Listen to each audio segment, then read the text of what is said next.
Bismillahirrahmanirrahim. Alhamdulillahilladzi khalaqal mauta wal hayata liyabluwakum ayyukum ahsanu amala wa huwal azizul ghafur.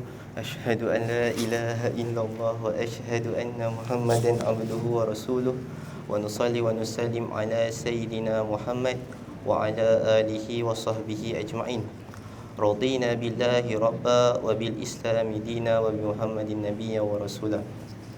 Terima kasih kepada Tuan Pengerusi Majlis Muhammad Nazirul Naim.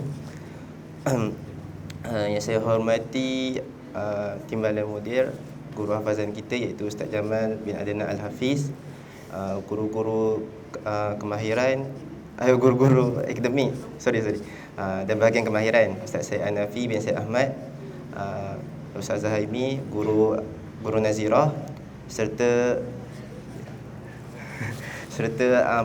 para asatizah lelaki dan wanita.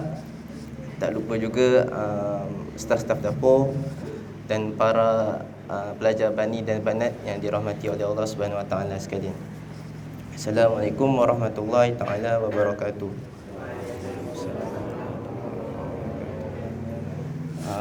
Alhamdulillah, hari ini saya diminta untuk beri tazkirah ringkas. InsyaAllah ringkaslah. Boleh nak tazkirah ringkas atau nak tazkirah panjang?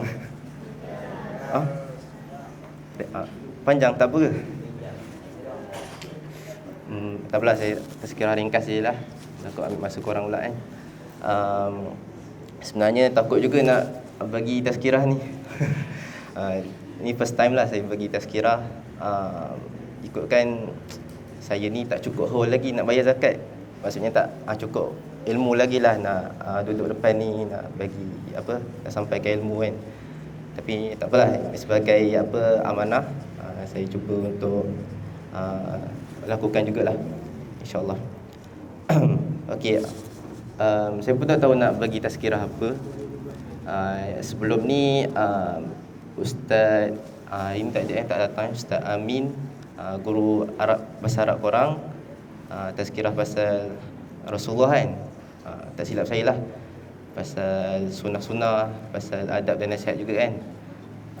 Lepas tu Ustaz Mumin ada juga bagi tazkirah pasal Rasulullah je, Rasulullah juga. Jadi hari ni saya ambil kelainan sikit lah. Kita kan cerita yang sama juga, Rasulullah juga. Takut dah biasa kita dengar kan, lagi-lagi bulan Maulid ni orang buat program, mesti kebanyakannya cerita pasal kisah Rasulullah lah kan. Jadi hari ni insyaAllah saya cerita ringkas lah. Cerita pasal 3 orang pendeta Yahudi, bukan pendeta Kristian ke apa. 3 pendeta Yahudi bertemunya dengan Khalifah Sayyidina Umar bin Khattab. Okey. Jadi cerita ni selepasnya kewafatan Rasulullah lah. Selepas kewafatan Rasulullah, dan jadi khalifah yang pertama iaitu Sayyidina Abu Bakar. Selepas Sayyidina Abu Bakar habis perkhidmatannya, Sayyidina Umar lah kan, jadi khalifah yang kedua. Maka nak dijadikan cerita pada suatu hari, 3 pendeta Yahudi ni, maksudnya pendeta ni kira pangkat atasan jugalah dalam agama Yahudi ni kan. Kalau dalam Kristian macam father gitulah. Okey, jadi diorang datang, diorang nak jumpa sahabat Umar ni, tapi bukan sahabat diorang, sahabat Rasulullah lah. Sahabat ni adalah seperti mana yang kita tahu, sahabat yang hidup pada zaman Rasulullah dan beriman pada Rasulullah. Okey, jadi apabila 3 orang pendeta ni jumpa Rasulullah, jumpa Sayyidina Umar, maaf, biasalah banyak kesilapan saya sini.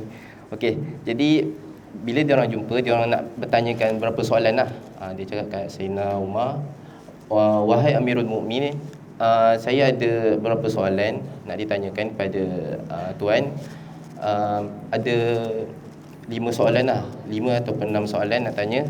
Jadi jika semua soalan ni dapat dijawab oleh Tuan, maka kami bertiga akan masuk Islam. Jadi itulah hajat mereka untuk datang berjumpa dengan Sayyidina Umar.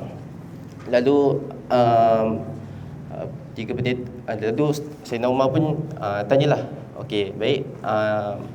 Kamu bertiga nak tanya apa soalan kan pada saya.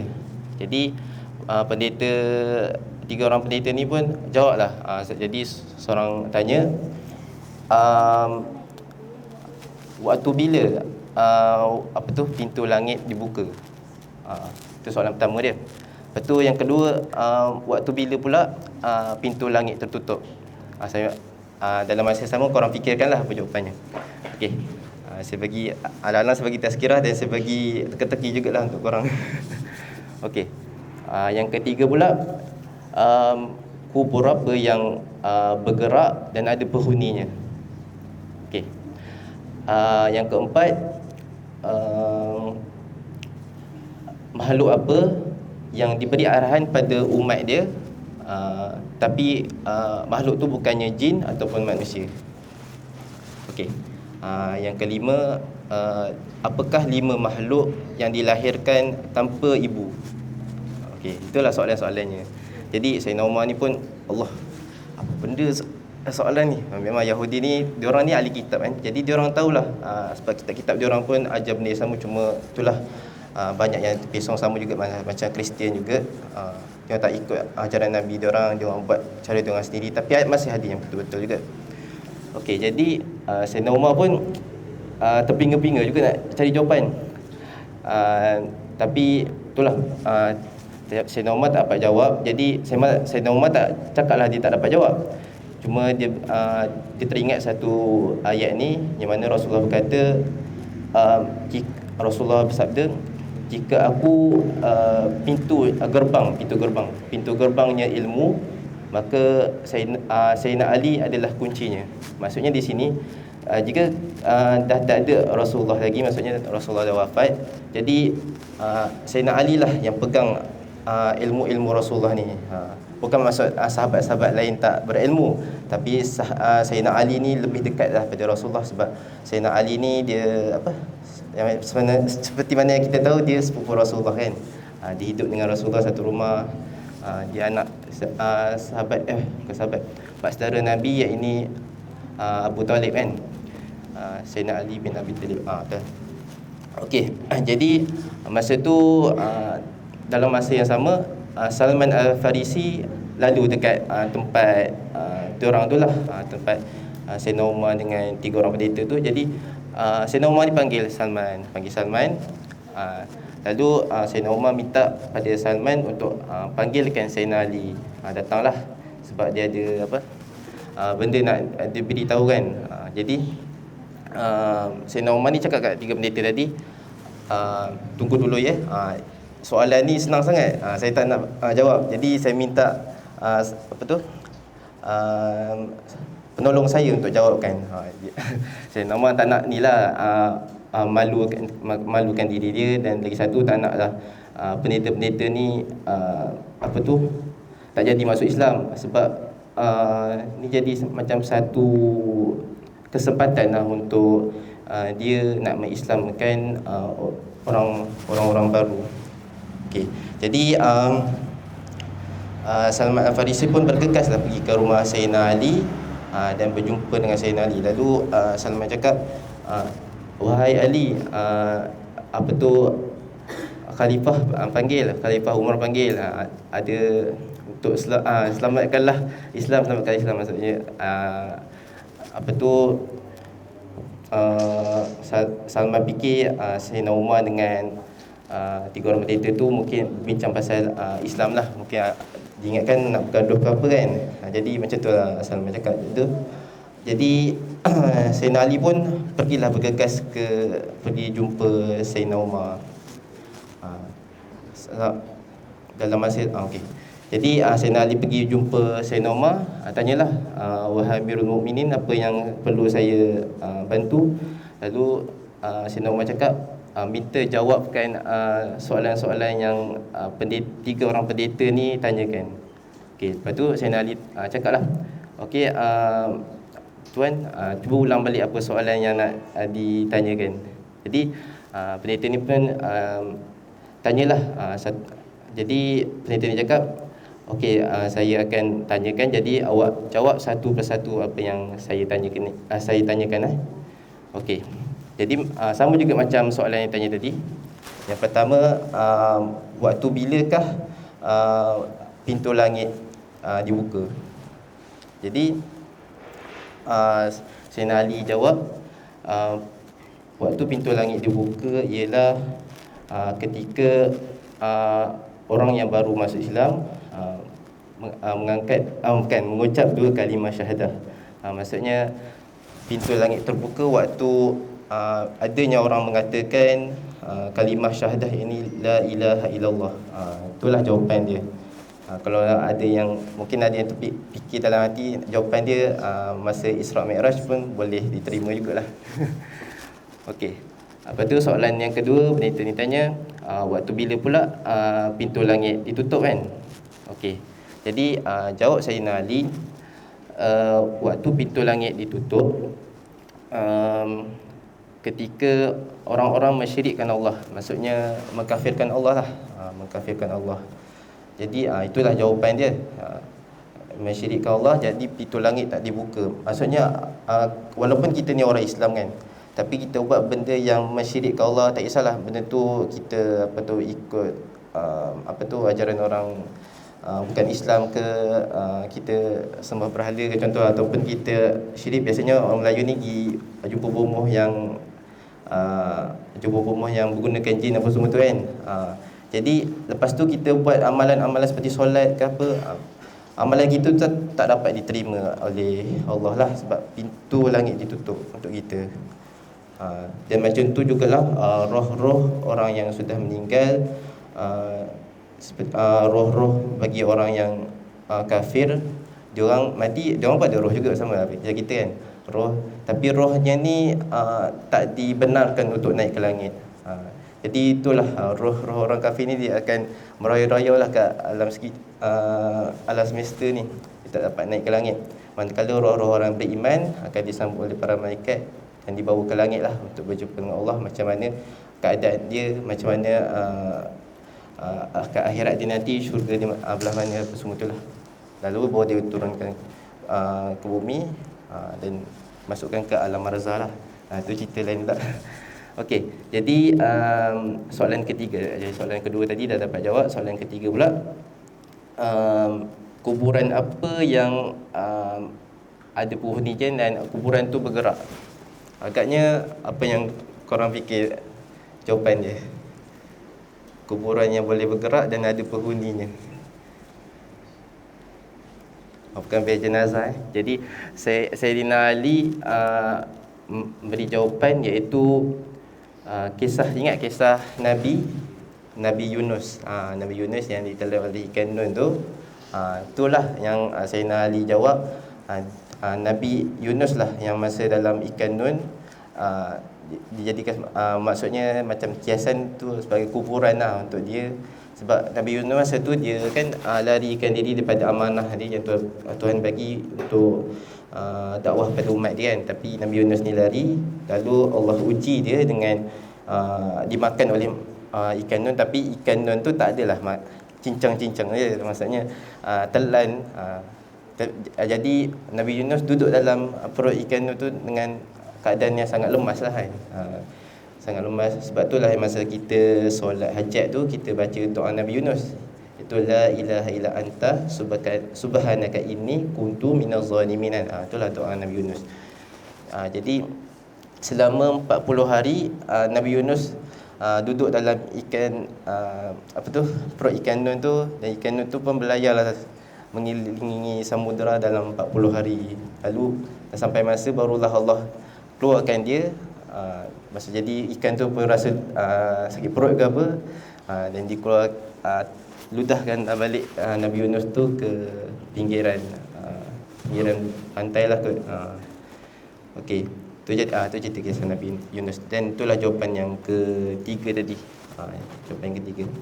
Okey, soalan yang keempat iaitu makhluk apa yang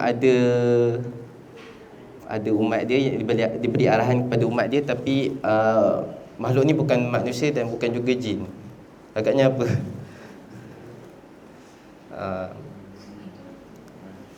Okey, ni kisah Nabi Sulaiman pula. Kisah Nabi Sulaiman. Tak kala masa Nabi Sulaiman nak lalu, kan ada kisah dia yang apa tu, semut-semut ni beratur nak lalu satu kawasan tu, tapi masa tu Nabi Sulaiman nak lalu. Jadi Nabi Sulaiman arahkan semut ni sebab dia boleh berbicara dalam bahasa haiwan kan. Allah bagi dia kelebihan mujizat. Jadi bila Nabi Sulaiman arahkan semut jangan lalu tempat ni, sebab saya dan tentera nak lalu kan. Jadi semut ni faham lalu. Semut ni biasanya macam kita ketua lelaki kan. Kalau semut ni ketua dia ratu, maksudnya macam ibu dia orang lah. Sebab semut ni dia beranak banyak. Jadi ratu dia lah yang beri arahan kepada maksudnya umat, maksudnya anak-anak dia lah, bagi arahan supaya jangan lalu sebab Nabi Sulaiman nak lalu. Itulah jawapan untuk soalan yang keempat tu. Okey. Ni soalan last. Apakah 5 makhluk yang dilahir tanpa ibu? Agaknya cuba korang fikir apakah makhluk-makhluk ni. Biasanya mestilah kita kebiasaan mestilah ada asal usul kan, semua kan. Daripada kita lain mesti daripada ibu juga kan. Okey, agaknya apa yang dilahirkan tanpa, bukan dilahirkan lah, maksudnya dijadikan tanpa ibu. Okey, semua jawapan ni, 5 jawapan ni ada dalam Al-Quran, cuma kita tak perasan je lah. Dan jawapan ni juga dan kita biasa dengar dan kita tahu. Okey, yang pertama tak tahu mestilah Nabi Adam. Nabi Adam. Kenapa Nabi Adam orang Kristian tak anggap dia Tuhan kan? Sedangkan mak ayah pun tak ada. Tapi Nabi Isa ayah yang tak ada terus jadi Tuhan kan. Itulah orang Kristian, kita tahulah. Bukan masalah dia, umat-umat yang terdahulu lah yang membelokkan ajaran yang sebenar. Okey, tak apa, tak masuk pasal tu jadi resis tak. Okey, jadi saya jumpa bacakan ayat Al-Quran yang berkaitan maksud penciptaan Nabi Adam ni. Okay. Bismillahirrahmanirrahim. Walaqad khalaqnakum thumma sawwarnakum thumma qulna lil malaikati isjudu li Adam fasajadu illa iblis lam yakun minas sajidin. Suratul Baqarah, Suratul A'raf ayat 11. Maaf Ustaz kalau saya ada silap dalam bacaan. Jadi apakah maksud dia? Dan sesungguhnya kami telah menciptakan kamu, lalu kami membentukkan rupa kamu, kemudian kami berfirman kepada para malaikat, sujudlah kamu kepada Adam. Lalu mereka sujud, melainkan iblis yang tidak termasuk dalam golongan orang-orang yang bersujud. Golongan yang bersujud. Jadi Allah cipta Nabi Adam ni seperti mana kita tahulah, Allah arahkan para malaikat untuk ambil tanah daripada bumi ni, dan Allah cipta Adam lah dengan sebaik-baik rupa. Jadi Nabi Adam ni kalau janganlah syekh dekat Google tengok Nabi Adam, kita tak tahu wajah sebenar Nabi Adam. Tapi sebaik-baik rupa maksudnya Allah cipta Nabi Adam seperti mana yang kita tahu bidadari kan. Bidadari tu kan cantik kan. Dia tanpa kelahiran mak ayah, Allah cipta dia terus. Sama juga macam malaikat, Allah cipta terus. Jadi Nabi Adam ni kalau apa dalam fikiran korang bayangkan rupa Nabi Adam tu. Kalau kita share kat internet mesti tengok macam rupa orang asli apa semua, macam orang Arab kan. Tapi sebenarnya tak. Wajah Nabi Adam ni handsome lah. Okey, jadi seterusnya selain daripada Nabi Adam, isteri dia Siti Hawa. Terdapat pada surah An-Nisa lah. Surah An-Nisa ayat yang pertama. Saya bacakan juga Bismillahirrahmanirrahim. Ya ayyuhan nasu taqu rabbakum alladhi khalaqakum min nafsin wahidah wa khalaqa minha zawjaha wa batha minhuma rijalan katsiran wa nisaa wattaqullaha alladhi tasaaluna bihi wal arham innallaha kana 'alaikum raqiba. Maksudnya, wahai sekalian manusia, bertakwalah kamu pada Tuhanmu yang telah menjadikan kamu dari diri yang satu, iaitu Adam, dan yang menjadikan daripada Adam itu pasangannya, iaitu isterinya, iaitu Hawa, dan juga membiakkan dari keduanya zuriat keturunannya, lelaki dan perempuan yang ramai. Dan bertakwalah kepada Allah yang kamu selalu meminta dengan menyebutnya namanya, serta peliharalah hubungan silaturahim, iaitu kaum kerabat, kerana sesungguhnya Allah sentiasa memerhati dan mengawasi kamu. Okey, itu dalil bagi betul penciptaan Nabi Adam dan Siti Hawa. Sebenarnya Siti ni sebenarnya tak ada. Nama dia Hawa. Kalau apa tu, siapa lagi isteri Nabi Ibrahim, Hajar, Sarah, sebenarnya Siti tak ada. Siti tu gelaran sebagai tanda hormat, macam Sayyidatina. Sayyidatina tu singkatan ni Siti lah. Tapi kita orang Melayu mungkin salah faham ke apa, ataupun nak jadikan tu sebagai nama Siti. Saya tak tahu sangat bab ni. Cuma nak bagi tahu Siti tu adalah singkatan daripada Sayyidatina. Okey. Selain daripada Nabi Adam dan Siti Hawa, siapa lagi yang dijadikan tanpa adanya kelahiran? Okey, itu manusia kan. Jadi haiwan pun mesti ada juga kelahiran ibu bapa kan. Biasanya bapa larilah. Okey, jadi ibu biasanya adalah kan. Ada. Jadi apa haiwan yang tak ada ibu, dia terus lahir gitu je? Okey. Kisah Nabi Soleh. Apa kisah Nabi Soleh yang korang tahu? Memang semua banyak pasal Nabi lah. Unta betina. Unta tu warna putih. Mukjizat Nabi Soleh kan. Bila kaum-kaum dia minta, dia orang tak percaya yang Nabi Soleh ni seorang Nabi yang beri peringatan untuk dia orang. Jadi lalu dia orang macam cabarlah Nabi Soleh ni supaya keluarkan sesuatu yang boleh dia orang anggap sebagai satu mukjizat. Lalu dengan izin Allah, Nabi Soleh buatlah satu benda, iaitu keluarkan sejenis haiwan ini, unta, daripada celah batu. Jadi unta tu tak tahulah macam mana kejadiannya, tapi dirakamkan dalam Quran macam mana tak ada cerita macam mana dia keluar, tapi itulah yang diceritakan dalam Quran. Nabi Soleh, mukjizat dia dapat keluarkan unta daripada celah batu. Dan unta tu tak ada emak lah maksudnya. Okey. Jadi dalil dia saya bacakan jugalah dalam ayat Quran ni. Suratul Hud ayat 61. Suratul Hud 63, sorry 63. Bismillahirrahmanirrahim.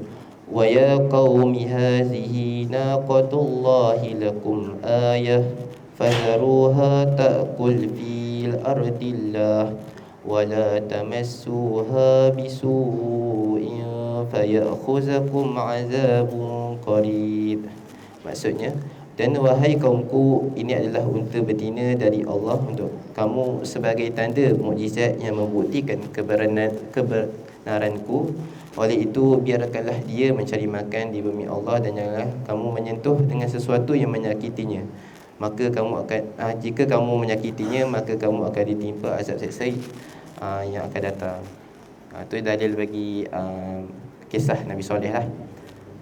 Lagi dua jawapan. Apakah makhluk yang tanpa kelahiran ibu? Ular Nabi Musa. Okey, ular Nabi Musa seperti mana yang kita tahulah, dia berasal pada tongkat Nabi Musa tu kan. Bila Nabi Musa lepaskan tongkat dia, automatik Allah ubah tongkat dia jadi seekor ular yang besar lah. Yang masa dia bertarung sekali dengan penyihir Fir'aun tu, dan Nabi Musa menang lah. Ular dia tu makan semua ular-ular kecil yang ada pada sihir-sihir Fir'aun tu. Okey, dalilnya dalam surah Suratul Qasas ayat 31. Bismillahirrahmanirrahim. Wa an alqi asak falamma ra'aha tahtazzu ka'annaha jannu walla mudbiran wa lam yu'aqqib. Ya Musa aqbil wa la takhaf innaka minal aminin. Yang bermaksud, dan sekarang campakkanlah tongkatmu. Ia pun mencampakkannya. Maka apabila ia melihat tongkatnya itu menjadi seekor ular yang besar, bergerak dengan pantas dan menangkap ular-ular yang kecil, lalu berpalinglah ia melarikan diri dan tidak menoleh lagi. Lalu Allah berfirman, wahai Musa, datanglah kemari dan janganlah engkau takut, sesungguhnya engkau dari orang-orang yang beroleh keamanan. Itu dalil bagi kisah Musa itulah, pasal ular tu. Okey, yang terakhir apa? Yang terakhir yang kamu fikirkan, yang biasa kita dengar lah, yang biasa kita tahu, iaitu kambing biri-biri Nabi Ibrahim. Pernah dengar kan? Yang Nabi Ibrahim diperintahkan oleh Allah supaya untuk menyembelih anaknya sendiri, iaitu Nabi Ismail. Lalu dengan berat hati, walaupun berat hati nak buat, tapi Nabi Ibrahim ni tetap laksanakan juga, sebab itu amanah daripada Allah kan. Jadi Nabi Ibrahim masa dia nak dah siap sedia dah nak sembelih anak dia ni, tiba-tiba automatik Allah ubah, bukan ubah Nabi Ismail tu, Allah ubah macam pindahkan Nabi Ismail ke tepi dengan masa yang sangat sekejap lah. Lepas tu masa nak sembelih tu, tiba-tiba bunyi seekor kambing gitu kan, keluar. Jadi itu antara, bukan mukjizat lah, nak cakap mukjizat, itu satu panggil apa, keajaiban yang Allah bagilah pada Nabi Ibrahim. Kalau dalam Al-Quran dalilnya pada surah Safat ayat yang 107. Allah berfirman, Bismillahirrahmanirrahim, wa fadainahu bizibhin azim. Dan kami tebus anaknya itu, ini Nabi Ismail, dengan seekor binatang sembelihan yang besar. Jadi itu sajalah. Jadi semua jawapan Sayyidina Ali dapat jawab oleh 3 orang pendeta tu. Lalu 2 orang dari 3 pendeta tu dapatlah jawab soalan-soalan beriman, maksudnya teruslah 2 orang daripada 3 orang pendeta tu masuk Islam, disebabkan jawapan-jawapan yang Sayyidina Ali ni jawab semuanya kena dengan apa yang mereka tanya. Jadi itu sajalah. Lagi seorang tu InsyaAllah kalau ada kesempatan saya akan sambung lagi lah. Yang seorang tu dia tak nak masuk lagi Islam, dia nak tanya satu lagi soalan, iaitu nak suruh dia cerita, Sayyidina Ali suruh pendeta tu suruh Sayyidina Ali cerita pasal Ashabul Kahfi. Jadi Ashabul Kahfi tu insyaAllah kalau ada rezeki saya akan ceritakan lah, insyaAllah. Jadi itu saja tazkirah. Dalam masa yang sama beri teka-teki juga, dan beri jawapan juga. Jadi itu sajalah. Apa yang baik itu datang daripada Allah, yang tak baik maaflah kalau saya ada banyak kesilapan. Wabillahi taufiq wa hidayah. Wassalamualaikum warahmatullahi taala wabarakatuh.